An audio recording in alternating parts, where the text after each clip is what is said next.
Well, today's episode, Peter the MAGA brother is back, and we're going to talk about the map behind me. But first, Drew Yang Gang, that's who I hooked up with. Drew Yang Gang, that's who I hooked up with. Drew Yang Gang, that's who I hooked up. Yo, there's no place to hide now that he's arrived. I'm saying he ain't playing now with this campaign. Bang, dang, it's in. Drew, come roll with the Yang Gang. Drew Yang Gang, that's who I hooked up with. Drew Yang Gang, that's who I hooked up with. Drew Yang Gang, that's who I hooked up. Yo, there's no place to hide now that he's arrived. I'm saying he ain't playing now with this campaign. Bang, dang, it's in. Drew, come roll with the Yang Gang. hello, nerds. Hello, nerds from Asia, Singapore. Oh my goodness, Peter the MAGA USA brother has fled the USA. What happened? I thought you said the most exceptional country in the world. Why would you leave? It's under Governor, was it DeSantis? He's doing a great job in Florida. Why would you leave? You know, leaving the U.S. was a very hard decision. It was something that I had been toying with for many months, even during the summer.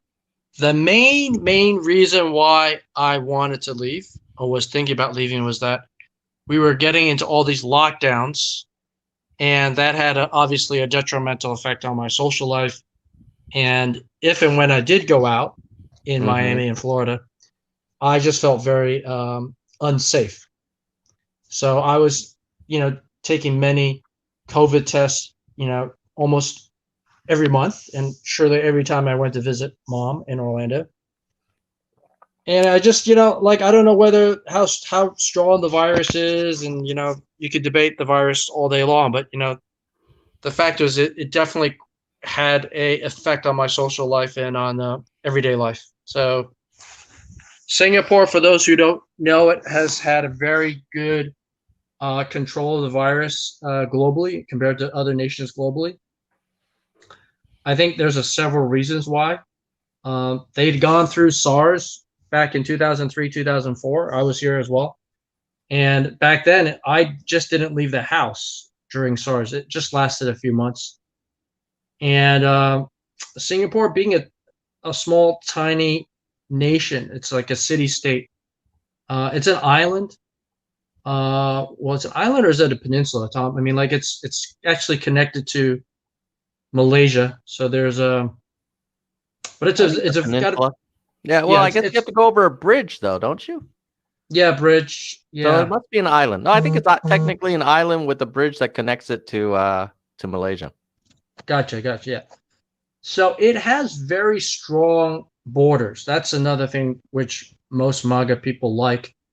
And that was actually, when I look back at my MAGA experience, probably the whole strong borders was something that was the main thing that attracted me to Trump. So, yeah, I mean, go ahead, Tom. But let me ask you, I mean, you're complimenting this chart, right? I mean, how many new cases does Singapore have? Like 5. And then if you look at their deaths, none, right? Yesterday. Yeah. Why do you now? Yes, they are an island, but it's not just. Are they running their country the same way the U.S. states are in terms of COVID containment, and they just happen to be an island? And so, is that it, or did you notice that they're doing anything different? Well, I will definitely go into that. I mean, definitely there's certain differences because it's an island. If you look at Hawaii as an example in the U.S., they have much better COVID numbers, and they have much better rate numbers, as a side note, than the rest of the U.S. So Australia is another good example. New Zealand, being that it's far away from everything. A lot of these island states that are separated by oceans, separated by thousands of miles, they are able to enact much stronger border restrictions. I think probably the U.S. is, you got 48 mainland states, plus Hawaii and Alaska, and there's open borders between the 48 states, right? So you can get on a plane go anywhere within, the continental U.S., or you can drive. You don't have that flexibility here in Singapore. Like, for example, I can't go to Hong Kong just driving there, and flights to Hong Kong right now are still like restricted. I wouldn't say they're banned, but they're restricted. So in terms of like, if you look at the main morbidity things, is the number one cause of death for the comorbidity is obesity, right? And the U.S. has horrible obesity rates, and that goes to the fast food, the diet. I mean, the average American female weighs 170 pounds. I think the average Singaporean female probably weighs 100 pounds. So, you want to talk about the fact that you're in quarantine, and when you travel within the U.S., you don't have to go to quarantine, or no? Yeah, I could talk about that. So, within the U.S., I know there's no, like, I've had friends that go overseas, whether it be Jamaica or something like that, for the weekend, and they come back and they're not tested. There's no quarantine. And people coming from New York to Florida, there's no quarantine, and vice versa. For me, in order to go to Singapore, first of all, Singapore does not allow any non-residents or non-citizens. So basically, you have to be a citizen or a permanent resident, which for you Americans is kind of like a green card. Or you have to be like legally employed here. So meaning like if you were employed by a major bank and you happen to be overseas, they'll let you back in. Oh, so they're not letting tourists come in. Yeah, no tourists allowed. And also, every single one coming in, they subject them to quarantine. So actually, I'll just show you. I'm in a hotel room right now, a small 200 square foot hotel room. And it's you couldn't get out of the airport without getting into these buses. So they had police there to stop everyone.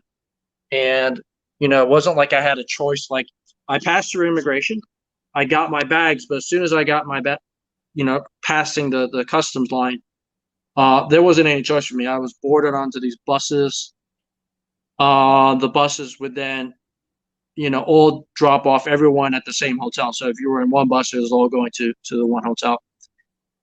And what else did I want to say? Like, so there's what would no happen if you told them that, like, hey, you don't believe in this virus, you want to go straight to your apartment?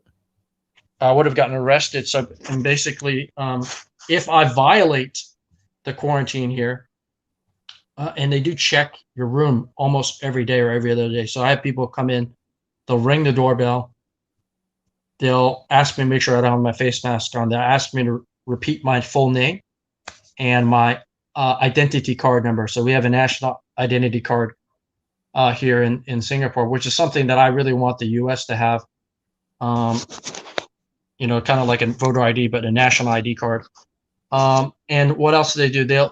One time they actually called me up on the phone, and they said, "Oh, we're calling from the Singapore immigration, and then we just want to make sure you're in the hotel." I'm like, "Yeah," and they said, "Well, can you do a video call?" I'm like, "Okay, yeah, but how do we do that?" And I don't know. They just had some system. I don't know. They just activated and they immediately did a video. Yeah, they just popped up something. Did you install something on your phone, or they just? No. It was shocking. It wasn't WhatsApp. I mean, it wasn't Zoom. It wasn't like click on this Zoom link or click on this StreamYard link. And it wasn't like they were doing a WhatsApp chat. It was a phone call with me. Yeah. Yeah. It was crazy. And you then didn't install any special app? No, I want to go through that phone log and see what happened. But it was a phone. It was a real phone call. Let me turn down the aircon. It's getting a bit hot in here. And then they could see me, but I couldn't see them. So like it was a video chat, but I couldn't see them. Yeah. And then I happened to be watching TV and that's like sitting on my bed, and they saw me, and then they saw the bed frame, I guess, and then they just hanged up. They didn't even say like, "Okay, thank you," whatever. And then that was like the second check, and the last check, the third check, was where they come physically to your door. They'll stand outside. Let me just show you what's outside here. Oh yeah, try and go outside. No. Go for a walk. No. So this is the hallway. This is the hallway. they put the chairs out here like a prison, and then they put the people's food. You see? Can your audience see? Can your audience see? And So this is my garbage. why don't you go outside, man? No, I'm not Tell gonna them go that outside. America, we believe in No. freedom. No, not gonna go outside. No, because if you go outside, Put on your then- red MAGA hat and run the hell out of there. oh, you want to talk about the MAGA hat? You mean this hat? Beautiful embroidered Oh, hat. yeah, you put that on and a pair of Speedos and just run the hell out of there. So can you see it says "Make America Great Again"? Yeah. see it? Can you see I'm this? gonna be. Can you see that? I'm gonna be wearing this hat proudly in Singapore What's to that? show my Oh. MAGA hat.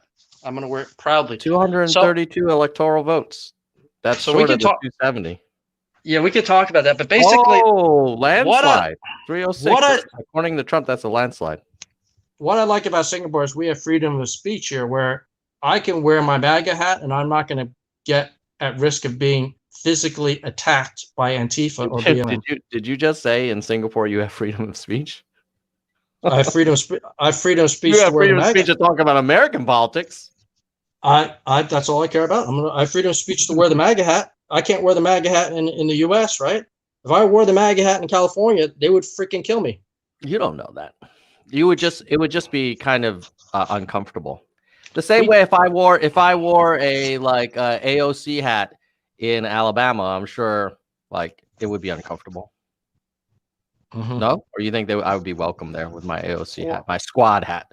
Oh God. What we talked about that when we had lunch together in California. Like we're joking, right? If I wore my MAGA hat, people you wouldn't want to sit at the same table as me, right?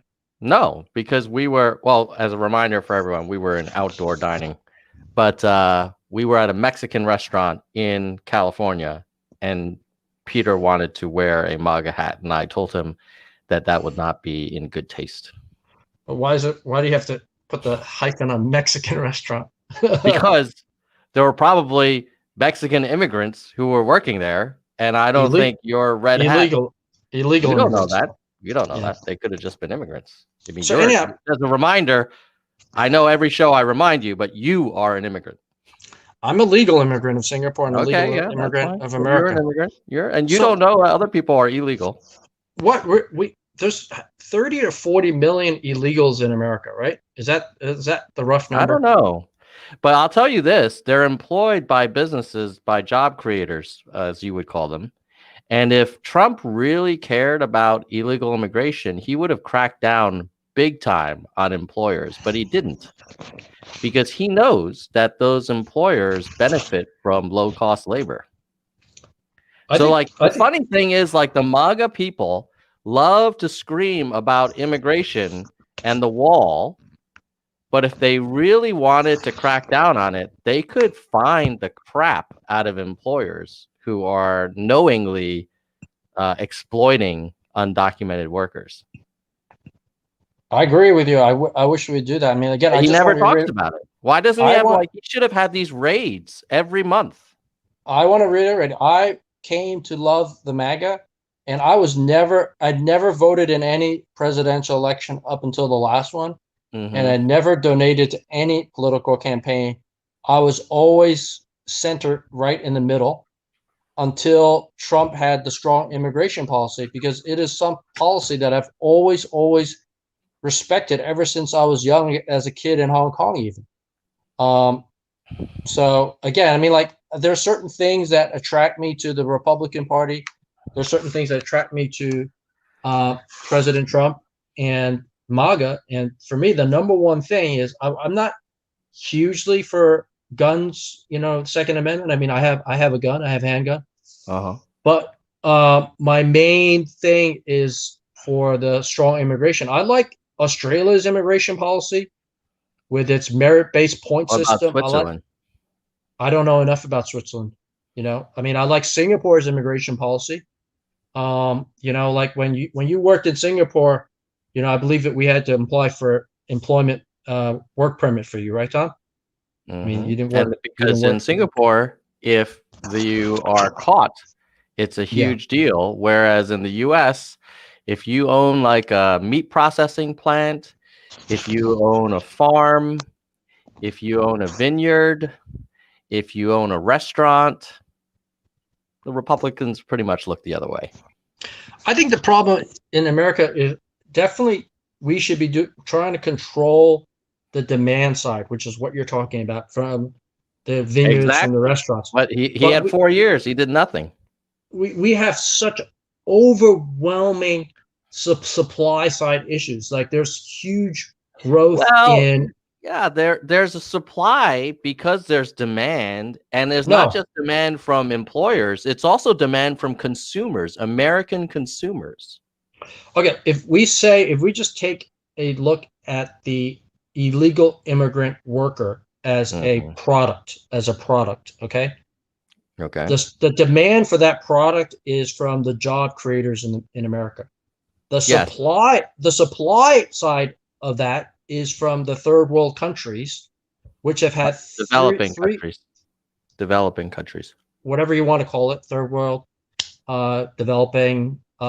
Their population growth, their production, their excess production of these illegal workers as a product has gone up 300 to 400, 500% in the last 2 decades. So they're basically dumping. They're dumping their excess labor to us. Dude, this is dumping. All of Europe dumped its excess labor to America in the 19th and 19th century. That's first of all, Tom, I'm glad you brought that up, because you love to bring that up. Oh, like how America opened its arms, to excess. Dude, that was centuries ago, when on your map, like there's still the Wild Wild West, and there was plenty of excess land. We were building railroads and stuff like that, and we needed the labor. So there was a balance in the supply-demand equation. Now you have a screwed up situation where you have all the supply, illegal excess dumping from developing countries, whatever you want to call it. Some people might call it, Trump has a different word for it. And then you have the demand side and you have the supply side. I think you have to look at these countries that are literally just dumping these products onto us. Well, but and driving down the prices. Who's buying said product? Well, then who's buying said products? Who's buying it? The job creators. And then what happens?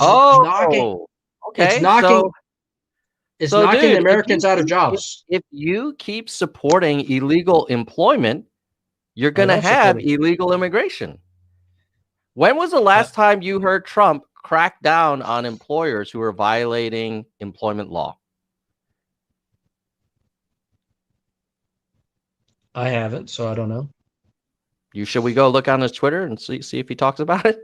I think right now we're talking more about the elections right now and the. Okay, I could do a search of his Twitter. Yeah, you can search for it. I'm sure you won't find it. Exactly. Because I think he talks about the wall more than he talks about all the companies that hire illegal immigrants to be exploited. Well, look, we have anywhere from 700,000 to over 1 million DACA or dreamers or wannabe dreamers. And we have, from what I keep reading, 30 to 40 million illegals in America. Now, when I grew up, we had English as a primary language. Now, there's many times when I'm riding an Uber or Lyft where I'm not able to converse with the driver because he's coming from a developing country and he doesn't bother learning English when he gets here. So, I have a problem with that. So, and if you keep having your policies, if you have imagine 100 million illegals in America. Imagine 100 million illegals or in a billion future decades or a trillion. Yeah. Like you can make up whatever numbers you want. At the end of the day, stop employing them. I agree with you, Tom. Okay. Yeah. And by the way, 2 things. People like to harp on trade with China and illegal immigration. The same rallies where they're chanting USA, USA and build that wall and, America first. I don't think I've heard them ever chant that they're willing to pay more for products because, these same people are very welcome to buy American made products, but they won't because it's so much cheaper. And similarly, the people that are crying about illegal immigration don't seem to have any problems with their subsidized low-cost food and labor. And they sometimes will hire illegal immigrants to clean their houses, but then like put on a MAGA hat and like march around talking about walls. So I'm just all for consistency. Like, hey, if you're for like hardcore enforcement of immigration law, then you have to be hardcore enforcement of employment law. You cannot decouple them. We've had this discussion many times over the years, both online and offline, Tom. So I agree with you. We should have a much harder. So why hasn't your employment law. president talked about this? I don't know. And also the other thing that I want to talk about is like Biden's definitely going to take a much more light touch approach to it. And I don't like how the Democrats in their debates. But Trump didn't do anything about immigration. If you were talking about massive amounts of immigration, banning immigration from Muslim countries does not do it. Like, I don't know if you know this, but the millions of immigrants that you're talking about, they're not coming from Muslim countries. I know the immigration stats very well. 10% of the immigrants in the last decade or two, only 10% come from Europe. The other 90% coming from Africa, Asia, and Latin America. And so what did President Trump do about that? Well, we had the 7-country ban. Okay. And what percent of illegal immigrants came from those 7 countries? And we're trying to cut down on asylum. What percent of immigrants came from those 7 countries? Those 7 countries are tiny, right? It's like Iraq, Afghanistan. Seriously? You think millions of immigrants come from Iraq? The only thing he did to stop illegal immigration was set fire to the COVID pandemic throughout the whole country. So now probably there's less people that are coming over. Thank God for that. Yeah. So why don't you just I guess that's a great strategy. I mean, the thing is, the irony is you have fled to Singapore because you feel like it's a safer environment, right? That's the irony. And the reason you fled there is because your president didn't want to do anything about COVID other than say it was a hoax, it was pneumonia, don't worry, you can get hydroxychloroquine or bleach or Regeneron, or don't worry, the vaccine will be here in October. None of that happened, man. I think that if you look at Trump and you look at most Western democracies, excluding Australia and New Zealand, they have done and fared just as bad or even worse in terms of mortality rates. Look at Europe. What about Japan? So Western democracies. I mean, okay, well, why are we comparing ourselves? We're the greatest country in the world. Why are we getting beat by South Korea, Taiwan, and Japan? Well, those countries have had the experience of SARS, and those countries are a lot more. Oh, so American scientists didn't know about SARS? The American people didn't know about SARS. I guarantee you, the president had access to the brightest minds in the country. I'm sure they knew about SARS. I think the reality is that if you look at Dr. Birx and Dr. Fauci, they've been advocating for mitigation for a long time. And when was the last time you heard Trump say to everyone, hey, please do not travel for Thanksgiving. Do not travel for Christmas. Stay in your pod. Wear your mask. The closest he said is like, I'm fine. I think he said, I'm fine with masks. I don't have any problem with masks. Look, the reality, Tom, is whether Trump is like anti-masker or pro-masker, the reality is most people in America right now are walking around with masks. I mean, like California masked up, Florida even masked up, even in Miami, even Orlando. So I think that even though we're fully masked up, we're still seeing explosion in cases in the US. So I think where Trump failed is he could have been a little bit more empathetic and more understanding. And I don't think he needed to really change that much of a policy stance in terms of COVID. I mean, he had Operation Warp Speed. He did shut down the borders. And I think, as I mentioned to you in previous chats, is that you'd have to be a stupid person sleeping underneath a rock because no one in our lifetime has had our national border shut down. So, no American president, even the greatest president of my lifetime, President Donald J. Trump, is going to shut down the the borders if there wasn't some type of lethal virus out there. So please, personal accountability.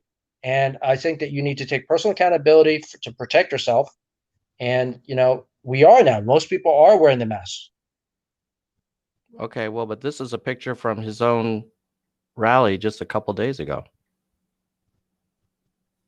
They're not wearing Well, he's masks. not. Look, I'm just saying Look from right my behind him. Look behind him. This is actually like the behind the stage crowd where they usually would try and get them to wear masks. They're not. I mean, let's see. I mean, maybe I'm missing something. Are these people wearing masks? Everywhere that I went in the last few months, I would be masked up, Wow. But I mean, you said everywhere. I mean, this is literally a presidential event that happened 2 days ago in Georgia, which has crazy spiking COVID cases, and none of them are wearing masks. Like, if I were the president, why wouldn't I say, hey, if you're not wearing masks, you got to go. Sorry. But they're definitely not 6 feet apart. Right? Yeah, I don't understand why he's has this whole objective against masks. Obviously, he's. I won't say that he's pro-mask. I cannot say he's pro-mask. No, for sure, he's not pro-mask. pro-mask. I don't understand. I mean, Tom, I can't explain and defend everything that he's done. I'm just saying, for me, that Western democracies, like Japan, it's a country that's super, super clean. There's very little homeless people. We don't have. Here's another picture. There's another angle. Maybe you could find someone wearing a mask in this one. You see anyone? Maybe this guy here with the hat. Him? I don't know. No, it's a beard. But Tom, even like Hong Kong recently has had a recent surge in virus. Yeah, they have. But America is an exceptional place. Why is it that like America's number one, but when we're doing badly, but this other country's doing badly too? Like, there are plenty of countries that are doing better than us, and it's not a shocker, dude. It's not like they have some secret weapon. You're in Singapore. You know what they do there. They have when you traveled from Florida to California. Yeah. Did they take your temperature in Miami Airport? No. Did they take your temperature when you landed? Because that's controlled by the federal traffic, right? No one took. So actually, did they ask? Hey, excuse me. Hold on. When you got on the plane, did they ask for your test results? No, I'm going to tell you something. I flew from Orlando to Miami. Yeah. And then Miami to San Francisco. That was just basically one trip. Okay. Yeah. So basically, I paid for a ticket to go from Orlando to California, but they routed me through Miami. So from Orlando, Miami, what were the precautions? Like, how many times did your temperature get taken? How many times did you have to show that you had a recent test of negative? None at all. No, there was no checks. Yeah. And so Homeland Security and FAA didn't require that. They could have. No one checked me. Yeah. Now, the only time that I got checked was the next day when I went from San Francisco to LA. Again, no checks. Landing in LA, no checks. But at the gate from Singapore Airlines, they did 2 times temperature screen. And then they also had to verify for my test results. So they said that, did you take the test? And I said, yeah, I took the test. And I told them on what day I took the test. And they said, oh, it was not recent enough. You can't get, you can't board the flight. It's like, like you should have taken it one day more recent. I'm like, well, because I knew the law. I said, look, I'm Singaporean PR, which is like green card. I said, we don't have to take the test. That test is for non-citizens and non-permanent residents. For us, I said, no matter what, they're going to quarantine me and everyone. So they said, okay, fine. I said, do you have your ID card? And I said, I had my ID card. So we have a national ID card. And I showed them my national ID card. And they say, well, from that national ID card, we can't check your re-entry status. So even though you're a permanent resident, like your re-entry permit expires every 5 years. And let me tell you, I had to spend a whole hour where they had to teach me how to download an app from the Singapore government upload my updated passport details because the passport that was given for my reentry permit had I'd lost it, and I was issued a new one. And they were about to not let me on the plane, even though I had proof that I was a Singapore, permanent resident. And then they could see on the system that my old passport was in their, waiver system. But yeah, they were very super strict. They were super, super strict. Now, the president could have required something similar for inter-US travel, like during Thanksgiving, with all of these people flying back and forth. He could have said, hey, okay, first of all, number one, you shouldn't be going to big gatherings for Thanksgiving. Just stay home. Number two, if you really want to do it, like, you're going to have to come to the airport with your test results. You're going to have to get your temperature checked. And then when you land wherever, like, you should quarantine yourself. Like, he could have done all these things, but he hasn't. He's really been talking about warp speed forever. But I don't think people realize, or he gives the impression that these vaccines, like, everyone's going to get it tomorrow. And you and I both know that's not true. Yeah. I think you and I probably won't get it till the end of the summer. I agree with you, Tom. I can't disagree with you. I think that more could have been done. I don't know at what level, but yeah, there's just open travel within the states, and I think it's the same problem with Europe. I think that people can travel within Europe without any testing. Yeah, I don't know. But like I said, if we're the best country in the world and Europe is a socialist bunch of failures, then I wouldn't hold them as our bar, right? We shouldn't hold our country and say, like, oh, because France screwed it up, like we're still number one. Yeah, I'm starting to think maybe America is not the greatest country in the world. To be honest, I had that realization recently. Yeah, sadly. So what happened, man? Not because of this COVID thing. That's quite interesting, because I still think we are the greatest country in the world. I think we have a lot of problems, but I still think we are the greatest. Net. I don't think so. I mean, I think that we have huge problems, as you've mentioned. I mean, I think Singapore is certainly not, for me, the greatest country in the world. It's a very safe country in the world. I think there's probably some places in Europe that I would like to consider maybe better than America. Again, for me, it boils down to the open immigration policy. And any country that has an open immigration policy, I'm not a big fan of. I'm a big fan of Australia. I'm a big fan of Singapore, which are all merit-based, hardline immigration countries. So U.S., whether it be under Trump or under Biden or under Obama, has pretty much been had, in my eyes, too lax immigration policy. Yeah. Yeah. Well, let me make the case for America. Yeah, you make. When you think about, are your speakers okay? I'm hearing echo. No, it's good. All right. Yeah. When you think about innovation, when you think about creativity, arts, diversity, natural beauty, natural borders with the oceans, military power, economic output. Yeah, very few countries that will come close when you add all those things up.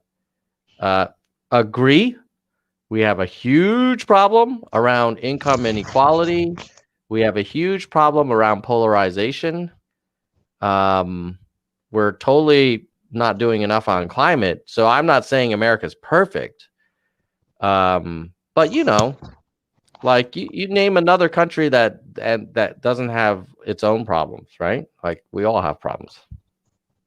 Yeah, I mean, I was hoping for another 4 more years. I still believe that we have a shot for that. And I think that, but even if we have another 4 more years with Trump, I think the problems are just so big. It's a demographic shift.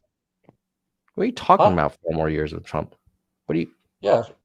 You mean if he runs in 2024? No, I'm talking about next year, the reinauguration. Reinauguration? What part? Yeah. of 306 don't you understand, bro?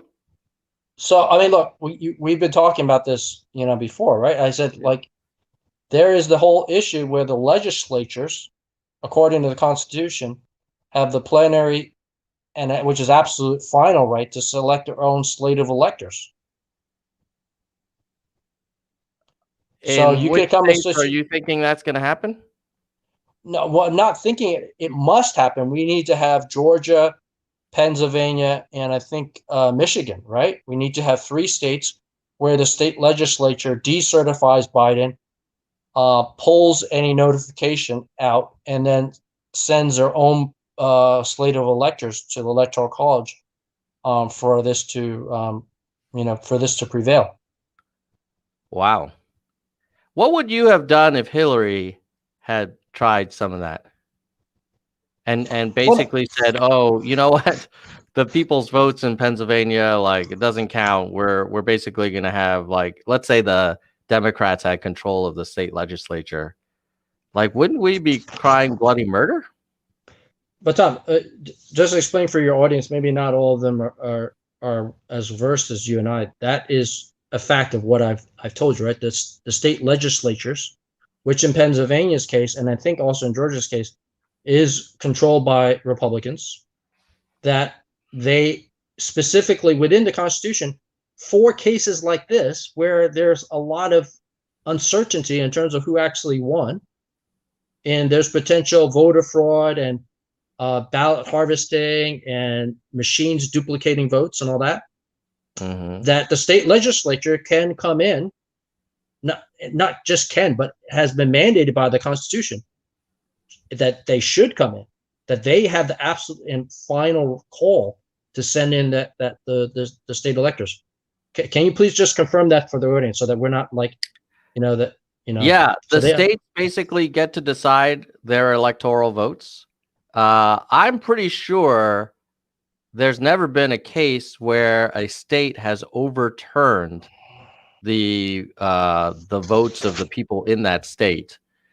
I will also say that if I were in the Pennsylvania state legislature and someone was saying, "Hey, you should ignore the fact that Biden got more votes than Trump in Pennsylvania because of all of these irregularities, you should just vote for Trump," I would ask 2 questions. One is like, well, how do I know that Trump got more if you're saying all of these votes are kind of suspect? And 2 is like, well, why has the Trump campaign lost or been dismissed from 46 cases already? Okay, first of all, not all of those cases were submitted by the Trump campaign, and not all those cases were submitted with basis. Okay, and when I mean basis, in the sense that, for example, let's just say someone like you and me decides to file a lawsuit, basically on the pro-Trump side, but we have no argument, we have no skin in the game. Okay, well, the judge just throw that out. How many cases where the sort of plaintiffs had standing? Yeah, that's the standing. Yeah. How many have you won? I don't know. I don't know how many cases with standing have we filed. For example, I think we're starting to file cases where it's on behalf of the potential electors. I don't know. So you guys have a what is it called? Elite, stormtrooping elite legal team or something with Rudy Giuliani crack team. Some of them, I presume he would have known if he had standing before he filed it, right? I'm not sure if Rudy Giuliani had filed all that. It might have been just other people filing it. So anyhow, the latest cases are filed with those that have standing. It could be like potential Republican. That's a good thing to have standing before you decide to go to court. Republican, and then also not just standing, but then you have to have a potential injunctive relief. You have to have, so basically, like if I'm a potential Republican nominee, I'm asking the courts to set aside maybe a certain amount of votes that, were illegally cast. Like for example, in the case of Georgia, the Secretary of State unilaterally, without any legislative approval, changed the whole way that votes are going to be counted in terms of signature verification. They went from a 2-step verification process to the one step, which is unconstitutional, even though he's a Republican Secretary of State. So in that I'm pretty sure the Constitution doesn't lay out exactly how the ballots should be certified. No, I don't think the fathers put that in there. For Georgia, any change in election rules must be approved by the state legislature. That was not the case. That they had individual lawsuit, but by certain Democratic committees and well, it sounds like groups. you have such a good case. Why aren't you winning any? Well, we're going to have to wait and see how it all plays out. This is being so these cases are being played out in the courts. A month, bro. I mean, my point is, if you listen to the president, there's unprecedented fraud left and right. Millions of ballots in leather satchels being passed in the darkness. Bring your evidence to a courtroom in the light of court. Let it be cross-examined and have a judge do his job. But the problem is, like, literally, you're saying Sidney Powell with Rudy Giuliani. I watched these press conferences. She said that millions of ballots were flipped, that they have evidence, that they have affidavits, that they know that Dominion did all this stuff from, the ballots were counted in Poland or Germany or something. Bring it all. Bring the evidence. We had expert testimony from a former military intelligence officer. Go find a court that will listen to you. Yeah, we had that testimony. How many cases did you win with that testimony? So, Tom, as you know, for these cases, right, whether it be a criminal case or civil case, you'll call expert witnesses, and these expert witnesses would either be current, like forensic people or former forensic people, and they will give their expert testimony in terms of, in their professional opinion, based on decades of experience, what they feel. And on the Trump side, we do have these expert testimonies. Okay, we'll go. And you know what else happens with expert witnesses? They get cross-examined. They also need to be certified as experts by a judge. You can't just say, oh, I found this guy. I mean, I watched the testimony in Michigan. I was not impressed by the so-called IT expert, the lady. That was one of their top, kind of clinch witnesses. No, the top IT expert was a guy with glasses and a beard. How would you describe the woman with the blonde hair and the glasses? She was just a poll watcher. She was not a poll watcher. She said she worked for Dominion. Yeah. She was a contract worker for Dominion. Yeah. I know. Yeah. Did you find her credible? She's not an expert witness. She's a witness. Did you find her? Okay, fine. As a witness, did you find her credible? I found her very credible. I know her testimony. Basically, she said that she worked like 2 or 3 days, and one of those days she actually went to the doctor's office, and so during that testimony, she may have looked a bit slurring in speech because she's not an expert witness. She's not used to speaking in front of the cameras, and she was on medication and she was sick. And Jimmy Fallon made fun of her and just took tidbits of it and made her look like less reliable than she really was. But if you actually listen to all her testimony, she was saying they were double counting the stuff. If you watched her, I'm sure you watched the whole thing. She wasn't just talking for 5 minutes. She was talking for a good solid 15 minutes. Okay. And you think that that what she's saying, if it's so credible, do you think that they're going to bring her into a courtroom or just do the press conference? I think that she had a sworn affidavit. So basically, they could bring her in the courtroom. And first of all, your audience needs to understand, okay, this is not a criminal case. So maybe they've used to watching like NCIS or Chicago PD or whatever type of Law and Order. This is not a situation where we're trying to prove murder or homicide or manslaughter, okay? And in a criminal court, the Republican Party and Trump would have to prove beyond a reasonable doubt that Joseph R. Biden, whatever, conspired and colluded and therefore should be put in prison. I don't think Trump and party are trying to imprison Biden right now, okay? All right. So basically, we do not have to prove beyond a reasonable doubt. Right. Let's just look together. Okay? The burden of proof. I'm not going to show you a 10-second clip. I've got a 2-minute, full 2 minutes of her talking. Let's just see what we all think. The poll book is completely off. Completely off. Off That by 30,000? I'd say that poll book is off by over 100,000. That poll book. How would you look at the registered on there? How many registered voters are on there? Do you even know the answer to that? Well, I'm trying to get to the bottom Zero. of this here. Zero. There's zero. So my question then is, if the Guess how many? Wait. What about the turnout rate? 120%. Let's let Representative. That connection was kind of bad. Huh? Two things that could happen here. Either the poll book number, if ballots were counted multiple times, there's two options. One, that the poll book numbers are not going to match. They don't. The actual. Not by thousands and thousands of votes. That's not what we see right now. Take a look option again. number one. Take a look again. Option number two is that we're filling in names of people who didn't vote. Dead people too. So is that? Let's I guess, let is that Representative your suggestion? Johnson ask his question, and then when I he's thought that done, was his answer. Okay. Well, I guess that's well- my question here is why we're not seeing the poll book off by 30,000 votes. Not the What case. do you guys do? Take it and do something crazy to it?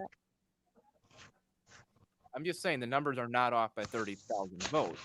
So I know what are I you saying saw. that they're filling in. I know what I names? saw, and I signed something saying that if I'm wrong, I can go to prison.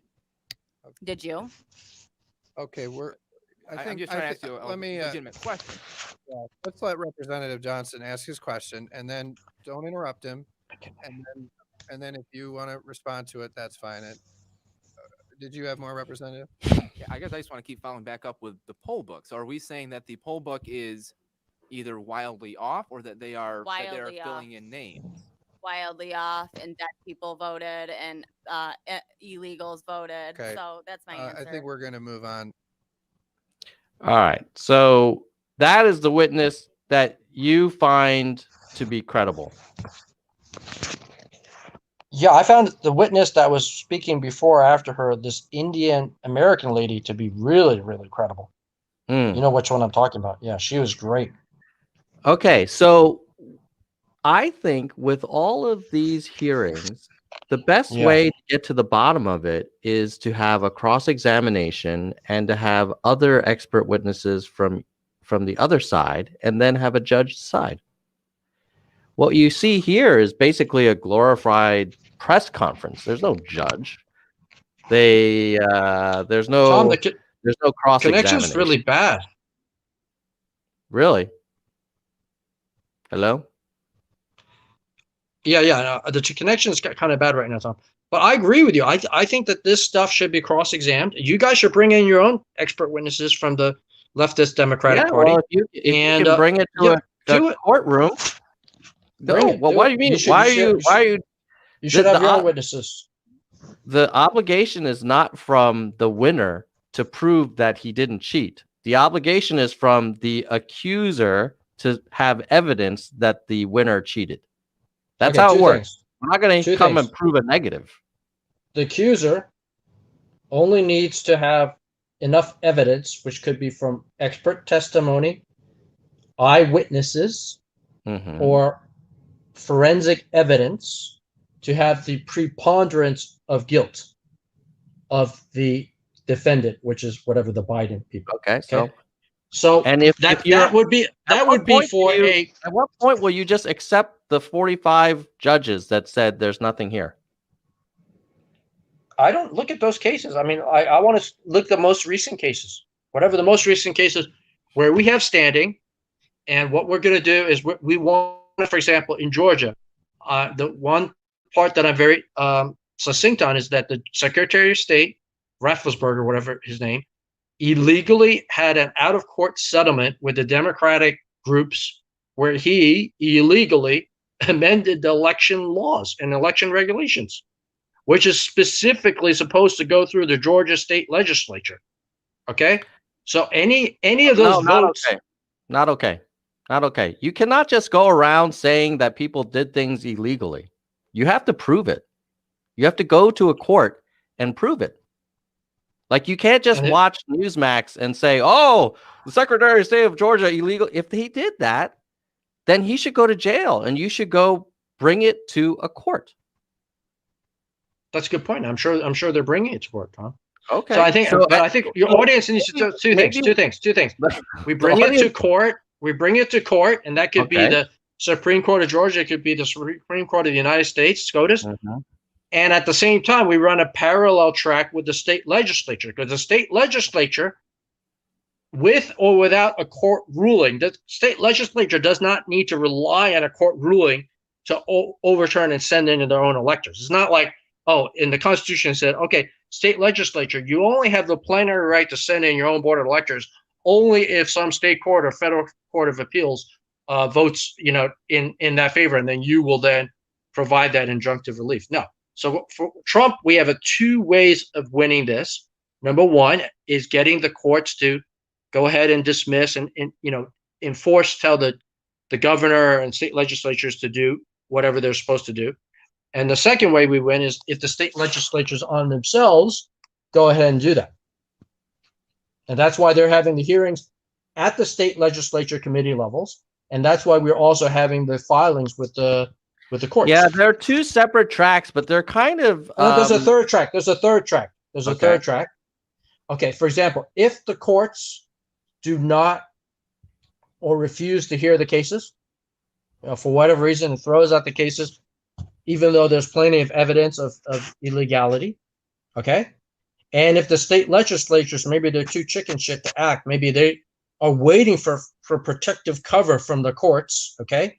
Because they don't want to get doxxed and they don't want to get killed by Antifa, then the president can invoke the Insurrection Act. What did you say? The Insurrection Act? Yeah. Okay. Declare martial law, call for the militias. Are you have a serious? national Where are you revote. hearing this nonsense about the Insurrection Act? We the people. What's we the people? Oh, you know that. Come on. What? I don't know it. They ran a full page ad in Washington Times, right? Oh, the Washington Times. Okay. They ran the wethepeople.org or whatever. You go to the website, you'll see it. All right. Okay. So basically, like in the case where the president sees that there has been, where the popular vote has been usurped, where there's not been free and fair elections, where there's, basically like the rule of law has been broken because either the courts are not doing their justice and the legislature branch, then we can declare martial law, call for militias, and just so you know, like there's a lot of armed militias, and we could deputize the armed militias, and then just have a national revote with a paper ballots. Okay, let me summarize what I think I heard. You're making three arguments. One was that you believe that there has been some malfeasance and fraud and rigging such that the outcome of the election would have been different. Two is that... I can't hear you. The connection is so bad. I can't hear you. Everyone else in the chat says they can hear me fine. So I think it might be your headset, maybe. If you want, you can try and put me on speaker. No. Okay, now I can hear. No, now I can hear you perfectly. No, because you were fading in and out. Go ahead now. Now it's okay. Maybe it's the Singaporean government that's like listening in onto us. But they don't care because we're just talking about American politics. As long as we don't talk about Singapore politics, I would never talk about Singapore. How funny would it be if that door gets kicked in during this live stream? Be like, yeah, that's how they roll over there.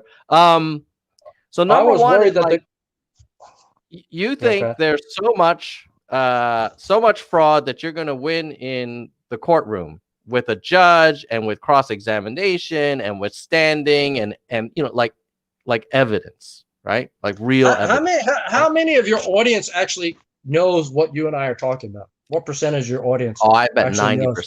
Dude, this is the Nerds for Humanity. Did you think like regular people watch this stuff? No. The only people that are into it watch it. 90% of your people know what I'm talking about, what you're talking about, standing and the court system. Absolutely, dude. This is they know about channel. And they know about the difference between a civil court preponderance of evidence versus beyond reasonable doubt. They know about all that. Yeah, that's fine. So number one, you're making the argument that you will prevail in court, not press conferences in front of landscaping companies, right? Not these like weird state hearings, like real courts. Okay. Number two, your argument is, oh, and by the way, if we can't win in the courts, we're just going to have the state legislatures overturn the will of the people because of the fraud that we can't prove in the courts. Right? Okay. What I don't agree with your language. Yeah. Number three, you think that it is appropriate for militia to be deputized and force another election, which will be administered by the same states that you feel are completely untrustworthy. No, or it's who not will going to be administer by the militia. Militia and military. Oh, okay. Yeah. All right. And you. So I'll give you an example. Let me give you an example. Okay, let me give you an example. In Georgia's situation, because you know what happens is like you can think of the state legislatures as kind of like a shareholders meeting, okay, and or the board of directors meeting or something like that. And what happens is that the governor needs to call a special session for these legislatures to meet because right now they're not in session. Mm-hmm. So if the governor, for whatever reason, fails to call this special session, then we cannot have the vote by the legislatures. So for example, it's like if the board of directors is unable to call for a shareholders meeting, so the board of directors may be like the governor. If the board of directors doesn't call for the shareholders meeting, even though the shareholders, which is the legislatures, which represent the people of Georgia, want to then vote for sending in their own slate of electors, they're forbidden from doing that. They can't. Therefore, we have to declare Insurrection Act,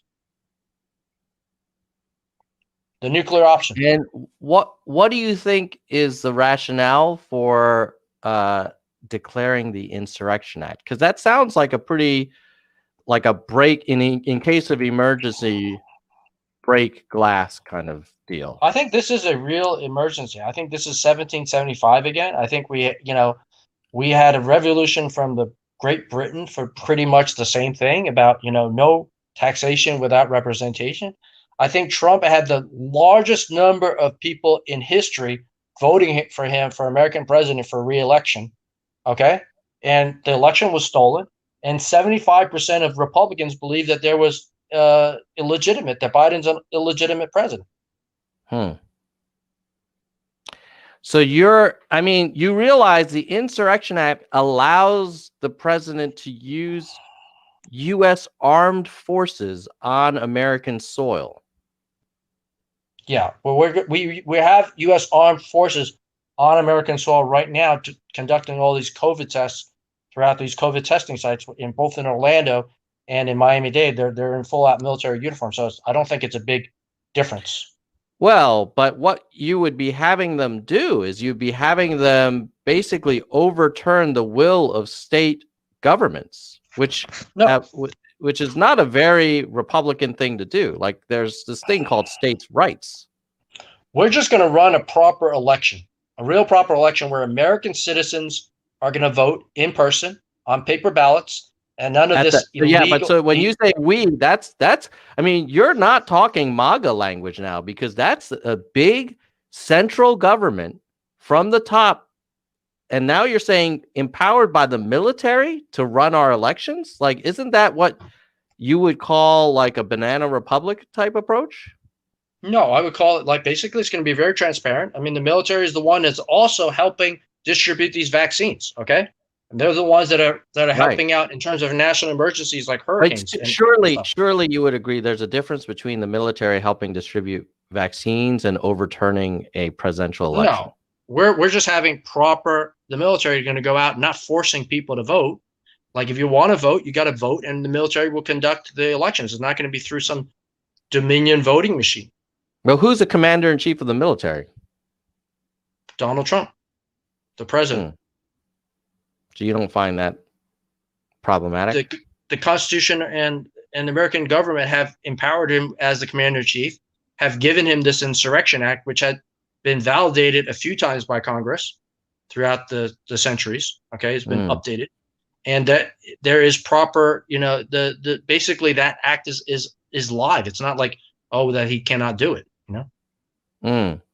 Now I don't know if he will. I don't know if he will do it. I hope he does it. Let me ask you this. Uh-huh. Let me ask you this. How representative is your view of we're going to go after it in the courts, we're going to go after it at the state legislature level, and if that doesn't work, we're just going to call the whole election fraudulent and do a new one run by the military? Like, you are now in kind of beyond MAGA territory. Like, clearly other MAGA people are not going to be supportive of this kind of thing. Even MAGA people. I don't know how I would describe this, but I describe it like, look, if we run the election again, we had a record turnout. 74, 75 million people voted for this American president, the most of any other re-election campaign in history. Okay? Right. And then except history. The second most of any presidential candidate ever. The second highest. Yeah, if you count the illegal votes for the Biden and all that, yeah. So the biggest difference between Trump and Biden was that all of Biden's gain was because of illegal votes. Just rerun the election. Just rerun the election. You lost. I won't be able to vote because I'm not there. I'm not there. I won't be able to vote. I'm not gonna fly back. Your candidate lost. Rerun the election. Why didn't we rerun the Hillary election? That's the thing. I never heard any problems with Dominion or signatures when Trump beat Hillary. Even you can Google Klobuchar. Even your Democratic candidates. Even your Democratic candidates have issues with Dominion. Google Klobuchar and Dominion. Okay, yeah. And they were calling for the Insurrection Act. Klobuchar was calling for use of the Insurrection Act. Klobuchar, Democratic wait a minute. Klobuchar was calling for state legislatures to overturn the will of the people. I'm not calling Seriously? for that. That's a U.S. Constitution. That's their absolute plenary right. That's Klobuchar was calling for like losing 45 court cases. The really? U.S. Constitution, Tom. Don't crowd us out to your people. The U.S. Constitution specifically says that the responsibility lies with the state legislature. Right. That if in the case of something like this, my question, why did they have that? They had that there for a reason. The founding fathers had there for a reason. The founding fathers also didn't have you and me having the right to vote. What are you talking about? White men could vote by the founding fathers. You don't qualify. You want to bring that into it now? Well, I'm just saying, you talk about the founding fathers like everything in 1776 was perfect. The founding fathers also. The problem with you liberals and left wing people is you guys are like having this like perfect idealization of America, and then trying to compare. America was far from perfect back in the 1775. America was perfect? Don't hold America to some greater standard than any other country in the world. What are you talking about? All I'm saying is that had Hillary challenged Trump and said, "Oh, I want to file all these 50 cases. I want all the state legislatures to overturn the will, and I'm going to ask President Obama to enact the Insurrection Act." Bro, you guys snooped on our campaign. Obama's administration, FBI, hold on. illegally wiretapped us. Why are you talking to the Russians? Why? Why are you meeting with them in Trump Tower? We're allowed to talk to the Russians. No. And why? Well, then why didn't you just admit it?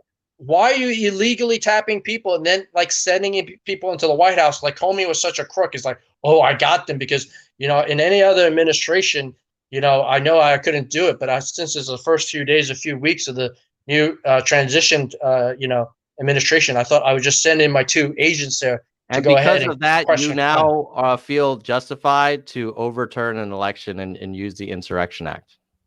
My point is that Hillary. Look, you and I both know the answer to my question, the question that you've been evading.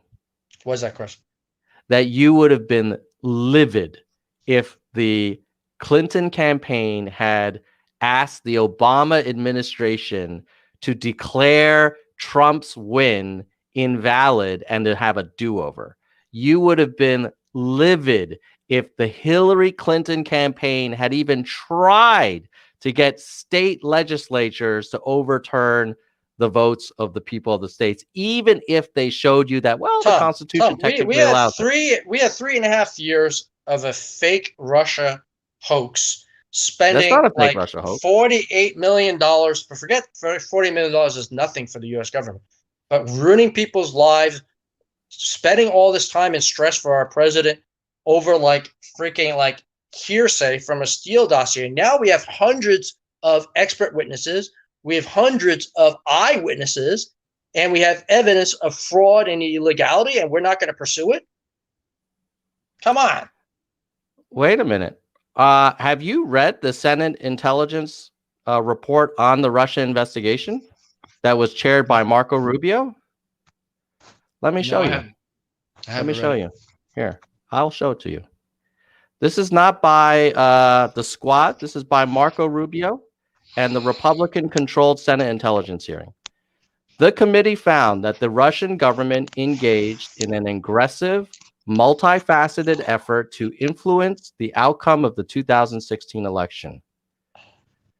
The fifth and final focus on counterintelligence threat, outlining a wide range of Russian efforts to influence the Trump campaign and the 2016 election. For example, the committee found that Paul Manafort's connections to Russian influence actors and the FBI's treatment of reporting produced by Christopher Steele. While the committee does not describe the final result as a complete picture, it provides the most comprehensive description today of Russia's activities and the threat they posed. I mean, we could go on and on in terms of Russia's always Manafort's connections to Russia and Ukraine began in late 2004 with his work with Oleg Deripaska and other Russian-aligned oligarchs in Ukraine. Big deal, yeah. He was a consultant. He was not. He was the chair of the Trump campaign. No, I'm saying in his previous life in 2004, he was like an election consultant. Manafort implemented these influence operations on behalf of Deripaska. He hired and worked increasingly with Russian national Konstantin Kilimnik. Kilimnik is a Russian intelligence officer. Prior to joining the Trump campaign and continuing through his time on the campaign, he communicated with Kilimnik, Deripaska, and pro-Russian oligarchs in Ukraine. Manafort was basically like a strategist and a lobbyist. He secretly share internal campaign information with Kilimnik. This is not a hoax. This is your own Republican Senate Intelligence Committee report. Are you telling me there is no reason to try and investigate? Look, Come on, man. Manafort was a private citizen at the time. Come on. He was a private citizen. Manafort was a campaign manager. I'm talking before he was a campaign manager. He was a private citizen doing his work. He was a campaign manager. He was sharing polling data with the Russians. You don't know this? It's in the report. I don't know that. Why is it that you don't read the Senate Intelligence Committee report on the Russian election interference? Well, there was no collusion from Trump. Trump had no collusion. No, it says right there that the campaign was colluding. Send me the link via email. I'll read it tonight, and we'll have to talk about it another time. Unbelievable, man. That report has been out for almost a year. How is it that you have not known about this? Partially because a lot of my friends tell me I'm wasting too much time on U.S. politics, and that it doesn't matter. You read, what is it? We the People. You've sent me links to Breitbart, but you don't read the Senate Intelligence Committee report.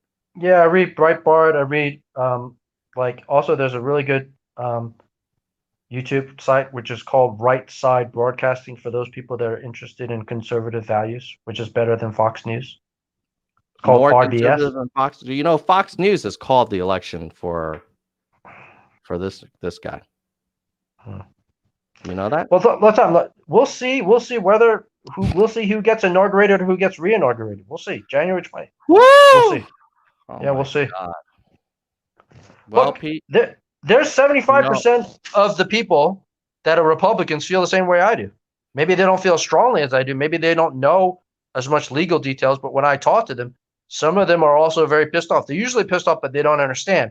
And then when I explain to them that, oh yeah, we can do the Insurrection Act, and then I explain, oh yeah, we don't have to have proof beyond a reasonable doubt, like our mother, who's very Republican. Then I explained to her, it's like, this is not a criminal case. We don't have to have beyond reasonable doubt. It's just preponderance of doubt, preponderance of evidence. And I said, and the state legislatures don't even need a court case to do what they should be doing. Have you provided? It's not like the state legislatures need the court case in order to send in their own slate. I know you've said that. Have you proved the preponderance of the evidence in a court? That's what's going to happen in the courts. That's what's going to happen. That's what's happening. Well, the inauguration is like 45 days from now. What have you been doing for the last month? Where's the preponderance of the evidence? You make a great point. It's actually a lower bar to prove, so it should be even easier. So where are the wins? Where's the big W's? We'll see. Maybe the judges are afraid. Maybe the judges are afraid. The judges are afraid. It was a Republican appointee on the U.S. appeals court that said that there's no evidence of any fraud that would change the outcome of this election. Is he now like a rhino? They could be just physically afraid for their lives. Afraid of who? Antifa.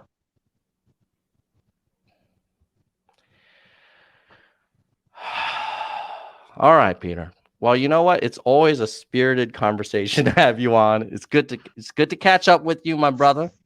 Yeah. Anything else you want to share with the Nerds audience before I go for a long walk outside in the chilly Bay Area evening air to just kind of like breathe a little bit? Because you have that impact on me. Yeah, I mean, you're saying, is there anything else I want to share? Mm-hmm. Yeah, anything else you want to share? Hello? Anything else you want to share, my brother? I don't know. I just want to say, look, I'm still pro-America. I'm a little bit less enthused by what's happening with America with the whole surge in COVID.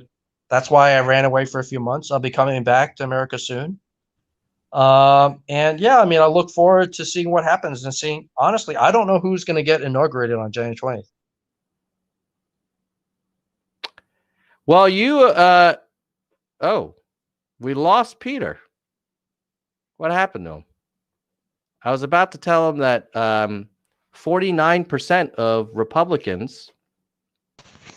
I was about to tell you that 49% of Republicans believe that Donald Trump is going to be inaugurated for a second term in 45 days. Yes. But I don't understand how they get from here to there. You can't get from here to there. Oh, because of your three-pronged strategy? Yeah. All right. Well, let's see. We'll have to have you back on as more court decisions are handed down and state legislatures certify the electoral counts too.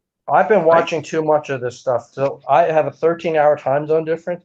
I wake up at 4 or 5 a.m. and I'm watching all these state legislature committee hearings, which is like 5 p.m. your time. Yeah. And how does it look like? Do you think they're going to overturn it? Are they going to overturn it? I don't know if they have the guts. You got to go for Plan C. I'm watching all this stuff, and I'm okay with Plan A, or Plan B, or Plan C. I'm okay with 1, 2, or 3. All right, man. All right. Well, look, actually, I would like the Insurrection Act. Okay. Because then this way we will have a free and fair elections. This is 1775 all over again, to be honest, Tom. 1775 all over again. That's the way I see it. You are. I cannot believe you are even citing 17. Like, you are comparing Biden's victory to the King of England oppressing the 13 colonies. We are oppressed. We have an oppressed vote, Tom. Who is oppressed? We should have free and fair elections Yeah. We want to have a true democracy in America. And I believe that now we are way past the point where, there's so many points of illegalities, illegal people, dead people voting, votes being cast aside, spikes in votes. Have the Insurrection Act. We have a national voter ID system. You got to show up, you got to prove that you're a citizen and vote. And, and if Trump loses, then Trump loses. In 2017, President Trump commissioned the investigation on election integrity because of alleged illegal votes, and that was chaired by Vice President Pence. Do you know how much the evidence they came up with that there was massive illegal voting? Because he said he didn't lose by 3 million in the popular vote because they were all illegal. Where have you read the report from that? No, that committee? But you have my email. Send it to me. Well, apparently there was none. They just disbanded. Look, all I want to say is why would they just disband? For the case of all Georgia, the smoking gun.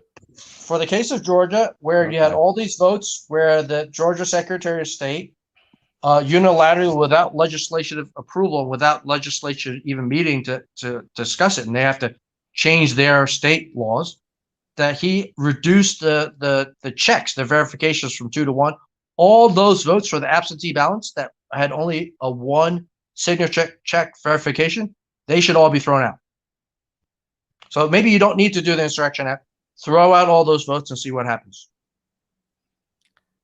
Or you can let Georgia figure it out for themselves.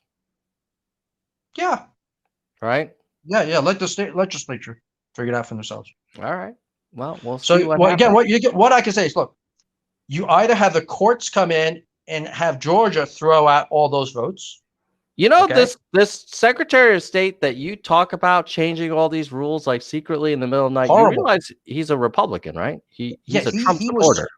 He was so stupid. He got sued by the Democrats, and then he caved in, and he reduced the verification from 2 checks to 1 check.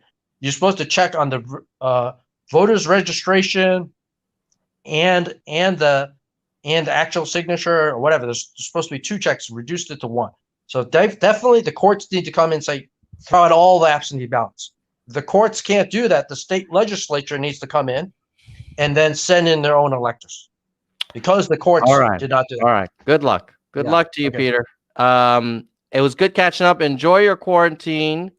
And again, I must underscore the irony. It was your president who was in charge, leading the U.S. COVID response. The same country that you've now coming from you from beautiful Singapore, where we have 80 degrees. It's sunny skies, blue skies, and COVID free, and we have free and fair elections here. And well, you definitely, I don't know about that, but you definitely have masks, social distancing, frequent testing, rapid testing, temperature checks. Those are things that you did not have in Florida. Yeah.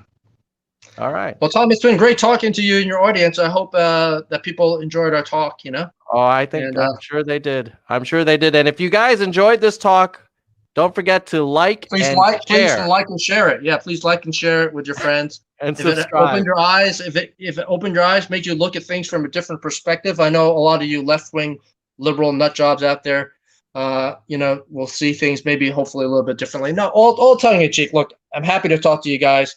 Thank you for supporting Tom's channel. And hello, nerds. Bye, nerds.